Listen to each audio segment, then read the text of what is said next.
Informativo Mira TV. Amigas y amigos, sean todas y todos bienvenidos a la entrevista. Un verdadero placer, como siempre, contar con su amable audiencia. Hoy estamos compartiendo en los estudios de Mira TV con un buen amigo de esta casa. Se trata de Oscar Bustamante, él es gerente de Administración Tributaria de la Alcaldía del municipio Carrizal.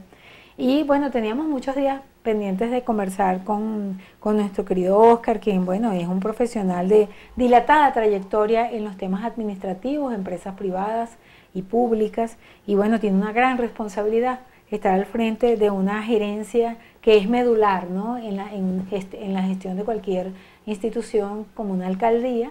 ¿Por qué? Bueno, porque es la que va a tratar de coadyuvar a que el presupuesto sea más nutritivo, para que los contribuyentes también tengan mejores posibilidades de crecer, porque esa es la idea, ¿verdad?, que los contribuyentes crezcan y a la vez pues crece también la posibilidad de que los recursos que se obtienen a través de los impuestos sean revertidos para las obras públicas, para las obras de gran envergadura que necesita el municipio. Y bueno, en base a esto, Oscar y su equipo, obviamente al frente, digamos, liderados como por el alcalde José Morales, han realizado una cantidad de estrategias. Algunas de esas estrategias han ocasionado cierto ruido, incluso algunas molestias. Entonces vamos a analizar todo eso que ha pasado desde esta gerencia para pues que ustedes estén al tanto de cómo se está manejando y por qué se están ejecutando ciertas acciones. Oscar, bienvenido, de verdad que un placer como siempre que estés acá. Sé que estás full de trabajo y que hiciste un esfuerzo para venir, pero bueno, es importante que la gente sepa y entienda lo que se está haciendo. Bienvenido. Gracias, Daxi, gracias por invitarme a tu programa, por permitirme compartir esta información contigo y con toda tu excelente audiencia que siempre está pendiente de todas las personas que traes aquí.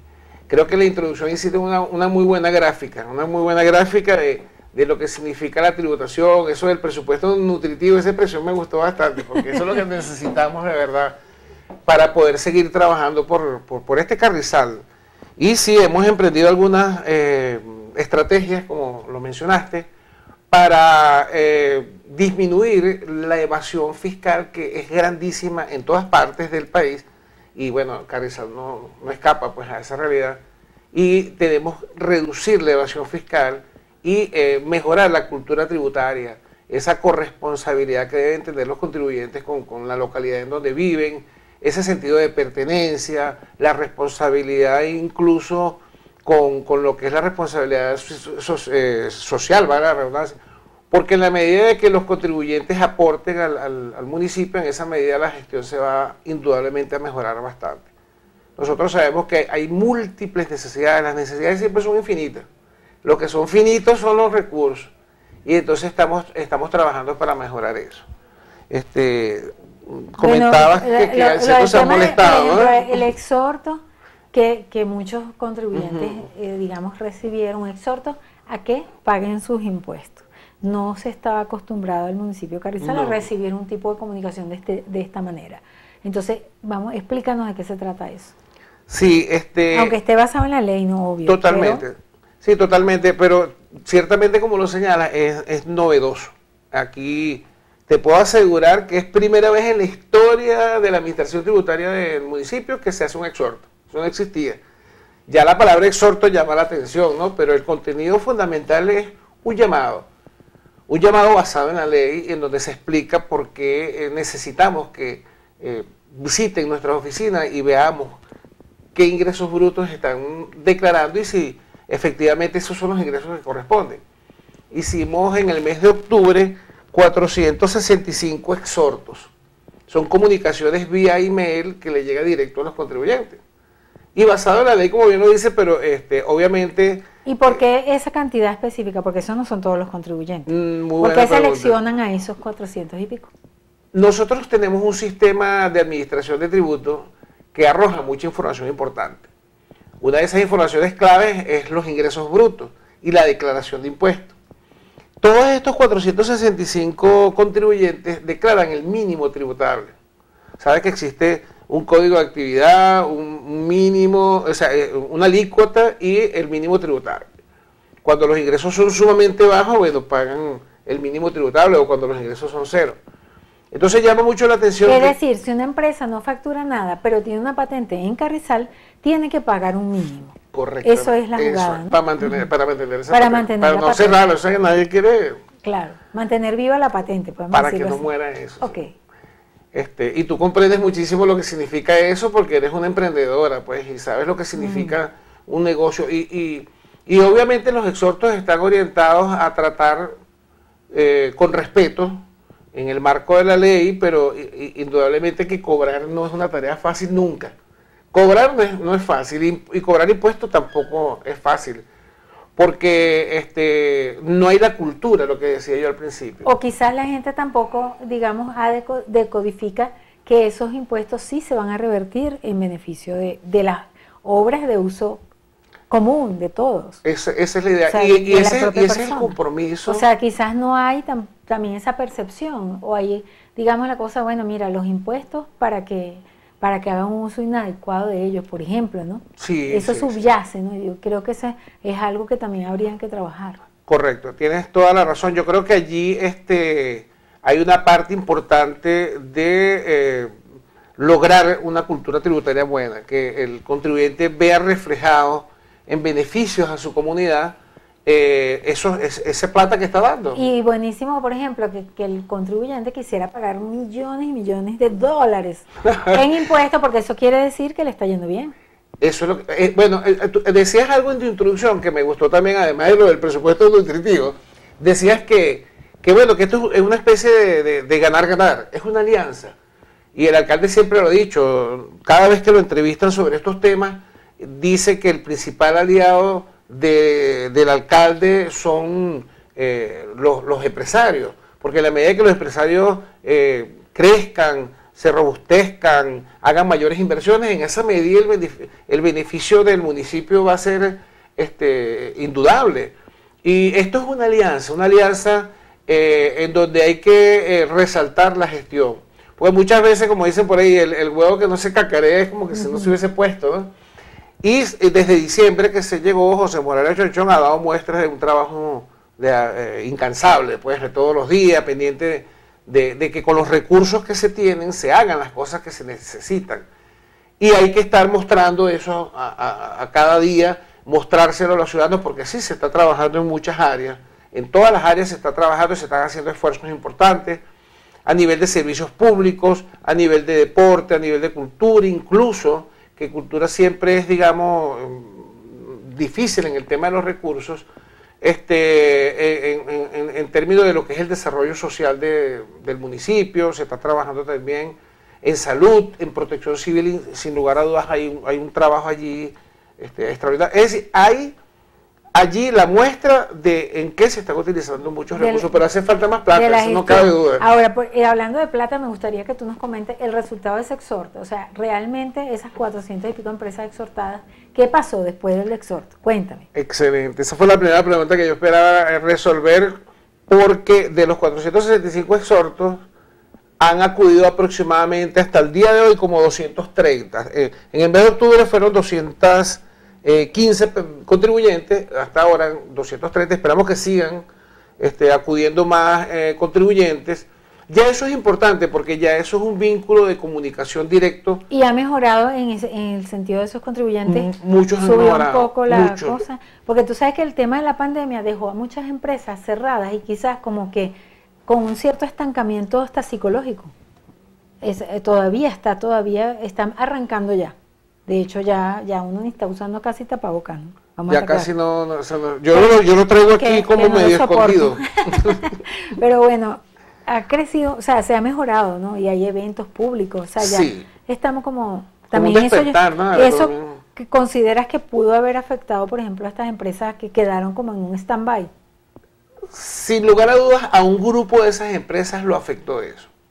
Yo diría que los afectó a todas, pero en distintas magnitudes. Cada quien un nivel. Cada quien a un nivel. Hay unos que les afectó, pero tal cual como a las personas les afectó el COVID. Unos casi se mueren, otros lamentablemente fallecen, y otros les da como una gripecita. Así pasa con las empresas y está el tema de la pandemia desde el punto de vista económico. Allí dentro de estos contribuyentes hay bastantes negocios pequeños, bodegas, en las diferentes urbanizaciones, populares, incluso como José Manuel Álvarez. Pero tienen su patente. Tienen su patente, pagan mínimo tributable y en verdad cuando tú los revisas, ellos... ¿El mínimo tributable es un monto de venta mínimo o es cero? ¿O después que la persona pasa del mínimo tiene que pagar más del mínimo tributable? Ah, ok. Si pagas cero es mínimo tributable para mantener la patente. Pero si tu ingreso, por ejemplo... si tiene un poquito de ingreso, pues, si pues tienes poquito de ingreso, incluso a lo mejor no llegas a un ingreso tal como para pagar alícuotas, no. Porque ¿cómo se sabe esto? Sencillo. El ingreso bruto lo multiplicas por la alícuota. Damos un ejemplo de las bodegas. Ellos tienen un código que es comercio al detal. Entonces la alícuota es 1.8. Entonces, de los ingresos brutos. De los ingresos brutos. Entonces, si tú multiplicas ese ingreso bruto por 1.8 te va a dar obviamente el impuesto que vas a pagar. Pero si ese impuesto es menor, el resultado de esa multiplicación te da menor a lo que significa el mínimo tributable, entonces pagas el mínimo tributable. Es decir, hay como una frontera de ingresos brutos en donde vas a pagar si se sobrepasa ahora, si se sobrepasa, sí pagas el resultado del producto de ingresos brutos por la alícuota.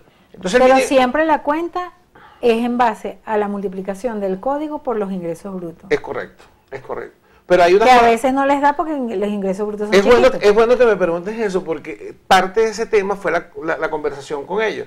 Revisamos las declaraciones de IVA, vimos cuáles son los ingresos, entonces te das cuenta, en verdad, mira, los ingresos lo hicimos el ejercicio nosotros en la oficina, multiplicamos el ingreso bruto por esa alícuota y en verdad, algunos casos se aplica, pero hay otros que no. Entonces hicieron digamos que ese fraude fiscal prácticamente. Es un fraude fiscal. Es una evasión fiscal fuerte y es un fraude fiscal. O sea que si la declaración del IVA no se corresponde con los ingresos brutos, sino que es superior, obviamente, evidentemente. Entonces, claro. Y esa fiscalización la puede hacer la alcaldía. Sí. Sí, de hecho en el exhorto se menciona esa palabra de fraude, pero se menciona como una presunción.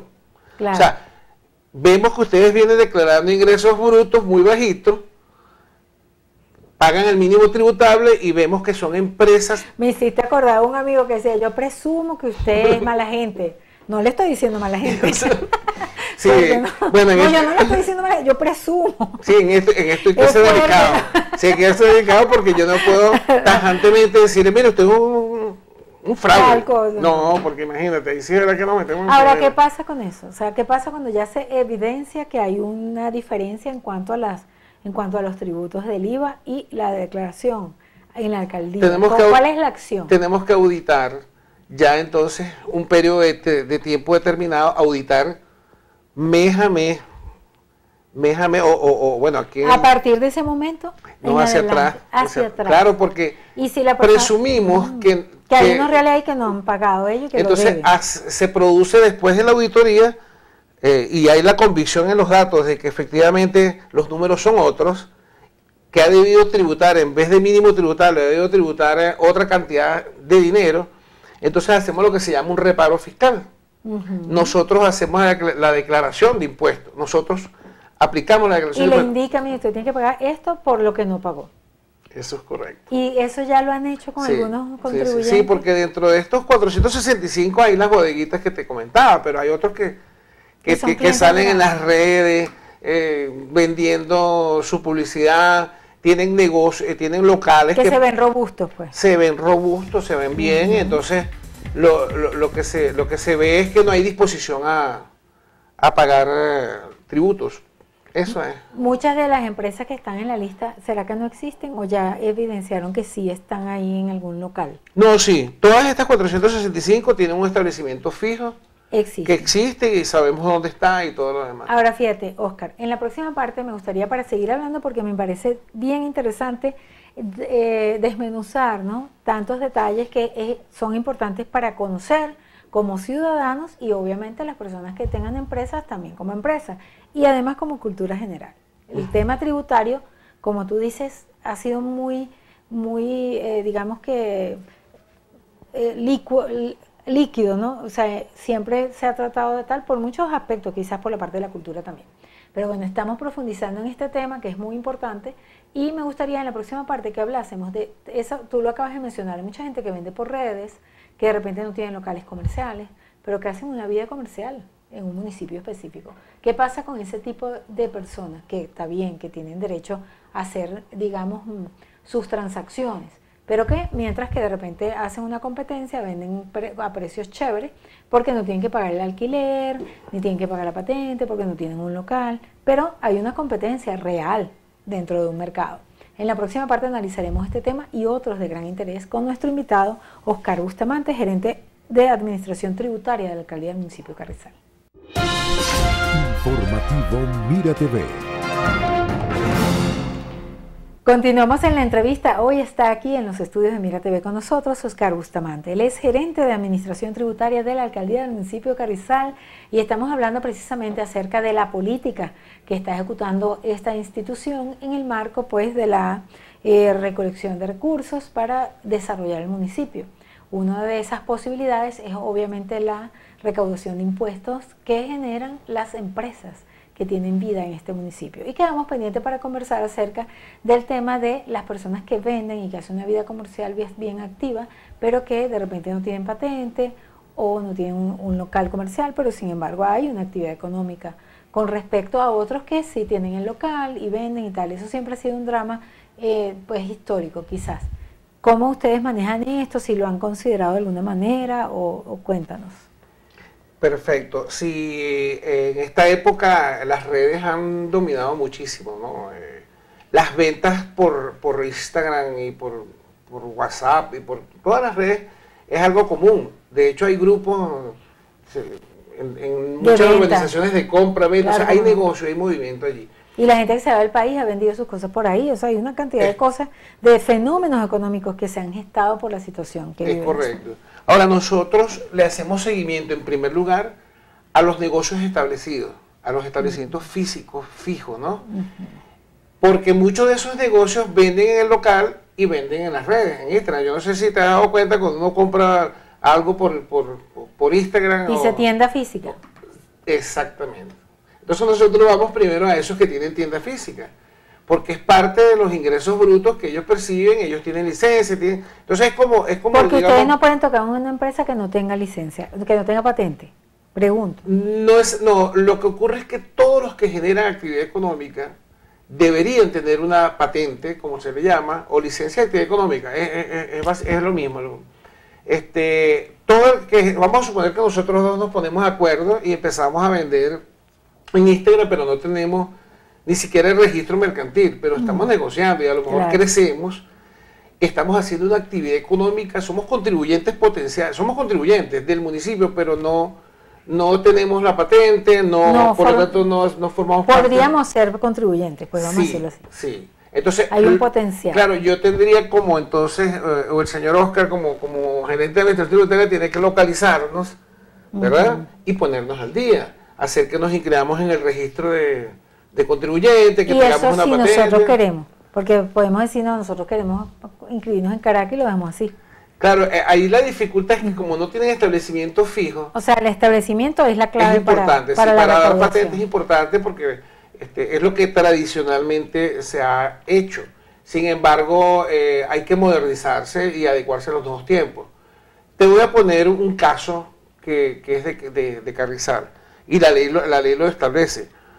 Hay una empresa que va a desarrollar publicidad en los postes del municipio. Publicidad, y es un negocio, pues es un negocio en donde él va a tener una cartera de clientes, colocar avisos y venderlos. Mira TV, va a poner publicidad de todo tipo. Y él no tiene su patente aquí en el municipio, él es de Caracas. Sin embargo, para poder hacer ese negocio aquí, ya nosotros hemos hablado con él, debe sacar una licencia especial, en la cual, aunque no tiene establecimiento fijo, es una persona que va a obtener ingresos. ¿Cómo se llama esa licencia? ¿Algo como transitorio? Especial. Especial, sí. Hay una licencia especial, una licencia normal, una provisional, que es esos permisos que damos por cierto tiempo, mientras que el contribuyente puede conseguir los documentos, porque sabes, muchas veces no es fácil. el registro del RIF, que el permiso bombero, la conformidad de uso. O sea, son varios documentos que no son fáciles de obtener de la noche a la mañana, y la persona ya tiene el negocio montado y tiene los estantes y la comida, y mira, si no vende, entonces tiene que haber esa... Pero sí le dan chance mientras van haciendo sus cosas. Esa es la idea. No hay ningún tipo no dejarlos morir, como dicen los muchachos. Ahora, hay establecimientos que no tienen patente todavía en el municipio. Sí los hay, sí los hay. ¿Y cómo hacen con eso? Bueno, tienen que ponerse a derecho, porque si no, ahí aplica incluso el cierre. Porque tú no puedes desarrollar actividades económicas sin una patente, no puedes. O sea, legalmente eso no está bien.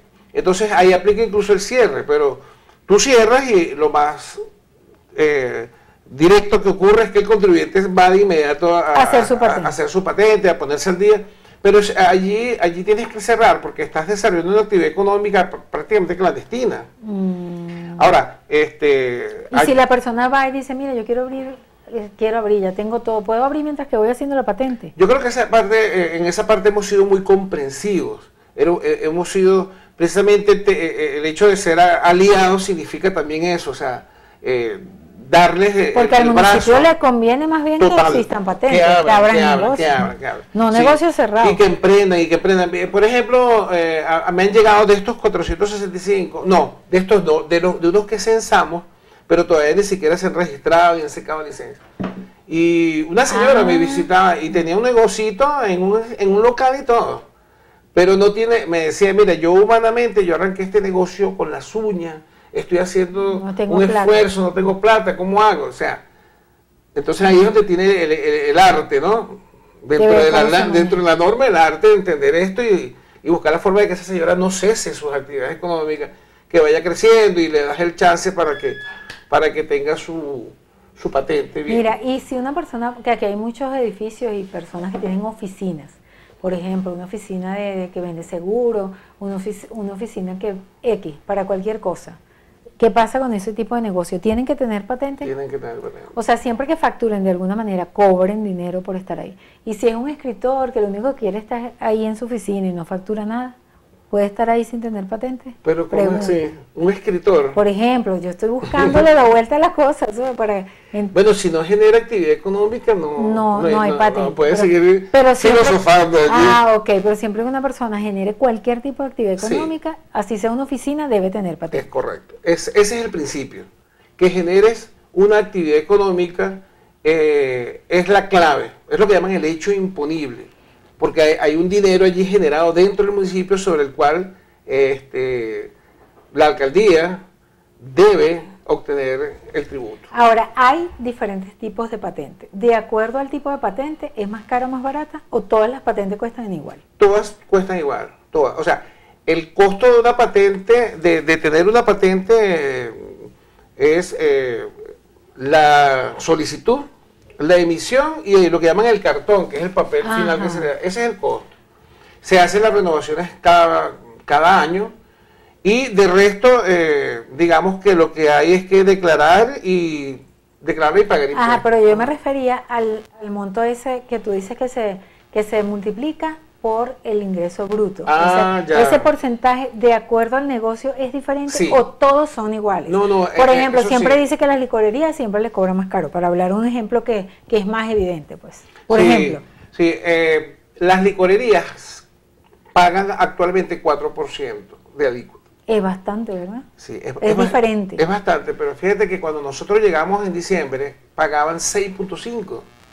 Porque había en general, la ordenanza sobre actividades económicas tenía códigos de actividad muy altos.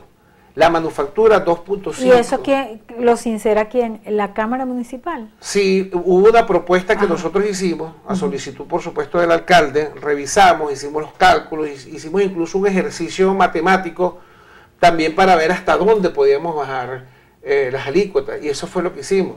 Claro, el ejercicio matemático es para garantizar que bajar las alícuotas, pero sin que afectara de una manera importante la recaudación de impuestos, pero que permitiera a los empresarios desahogarse de esa carga tan alta y también evitar la evasión fiscal, porque Hay muchos, una licorería con 6,5 de alícuota, lo más seguro es que busque las 1000 maneras para evadir el pago de impuestos, porque es muy alto. Y nosotros, por ejemplo, en manufactura, comercio al mayor y comercio de tal, era de 2,5. Y las bajamos respectivamente a 1,6, 1,7 y 1,8. La diferencia, Oscar, entre, digamos que es más significativo para el municipio, el pocote de clientes pequeños que pagan alguillo o clientes grandes que son los que pagan grandes cantidades de... O sea, hay una digamos... La ley de Pareto. Hay una diferencia, hay una importancia en ese hecho, económicamente hablando. Sí, bueno, en principio debo decir... ¿La ley de qué me dijiste? Que no sé. La ley de Pareto es una ley que dice que el 20%, eso es en el mundo de ventas, Ajá. el 20% de tus clientes explican el 80% de tus ingresos. Y eso más o menos sucede a nivel de recaudación. ¿Qué tal? El 30% aproximadamente de los contribuyentes explican un 70, un 75, hasta 80% de los ingresos. O sea, ellos son como los consentidos que están más pendientes ahí, los grandes clientes, grandes comerciantes. Sin embargo, todos cuentan, todos los contribuyentes cuentan, porque como apostamos al crecimiento de la actividad económica y apostamos a que esos pequeños se conviertan en medianos y en quizás grandes, ellos empiezan chiquiticos, pero se van creciendo en el tiempo, y eso es lo que queremos. Todos deben aportar, porque es un tema también de justicia, ¿no? Y como es con relación a los ingresos brutos, hay justicia. El que gana poquito, bueno. Gana poquito, paga poquito, incluso paga el mínimo tributable, porque a lo mejor sus ingresos todavía no llegan a ese nivel. Pero la idea es que todos contribuyan, todos, porque la cultura, como la palabra lo indica, pertenece a todos, ¿no? Al vulgo en general. En el caso de Carrizal, sabemos que hay una zona industrial, pues que puede ser interesante. El desarrollo de esa zona industrial es significativa porque se puede medir también su crecimiento o no, de acuerdo a los impuestos que generen. Y que si lo puedes comparar, por ejemplo, con el comercio, que sabemos que tenemos aquí unos centros comerciales espectaculares, famosos, como por ejemplo La Cascada, que tiene comercio, ¿no? Pero en el caso del comercio y la industria, ya para finalizar. Sí, la industria que tenemos es robusta desde el punto de vista de que vienen aumentando sistemáticamente los ingresos. Los registros que tenemos es eso precisamente. Y es curioso porque ese es el debe ser, que crezcan los ingresos sostenidamente, porque la economía está mostrando síntomas de crecimiento. Pero allí también tenemos una estrategia, y la pregunta me permite decírtela, compartirla. Hay contribuyentes que durante los últimos 3 meses, en vez de aumentar sus ingresos, vienen decreciendo. Eso es como inexplicable. A estos contribuyentes los hemos clasificado y los hemos llamado también, los hemos exhortado, para entender si efectivamente... no están vendiendo nada, por ejemplo. ¿Qué es lo que está pasando allí? Porque, digamos, es extraño. Entonces, todas esas revisiones las estamos haciendo porque en algunos casos puede justificarse. Por ejemplo, visitamos uno de estos industriales que dan vacaciones en julio y agosto. Entonces, claro, bajo la venta. Ok, está la explicación, pero hay otros que no tienen explicación, sino que están evadiendo impuestos. Y algo importante, cuando me mencionas de comercio, que no quisiera dejar de decir antes de terminar, es que el tema de pedir la factura es muy importante. En medio de esa cultura tributaria que tenemos, aquí nadie para pide el factura. Consumidor, claro. Sí. Entonces vamos a trabajar fuertemente en los próximos, lo que queda de año, vamos a trabajar fuertemente en la parte de exige tu factura. Es muy importante que todos nosotros pidamos factura, que retomemos esto de alguna manera, porque es vital para poder... Porque ahí es donde se puede generar la nadie da factura. Aquí tú vas a comprar algo y te preguntan, bueno, ¿cómo lo quieres? ¿Con factura o sin factura? Si con factura está... Que es una pregunta capciosa e inadecuada para mí, de mi manera de verlo, de la perspectiva moral incluso. Oye, claro, estamos de acuerdo. No deberíamos preguntar eso nunca. No. Ni por error, ni por error. Sí. Bueno, mira, Oscar, súper contenta de esta conversación. Quedaron muchos temas por hablar. Me imagino que prontamente tendremos otra conversación interesante compartida con nuestro querido público porque es muy necesario. Muchísimas gracias. Gracias a ti, Daxi. Un placer estar contigo como siempre, de verdad que sí. Igualmente para mí, Oscar Bustamante, gerente de Administración Tributaria de la Alcaldía del municipio de Carrizal. Nosotros nos despedimos a nombre de nuestro director Antonio Brantes y quien tuvo el inmenso placer de conversar con ustedes de Isidro Pesa. Hasta la próxima.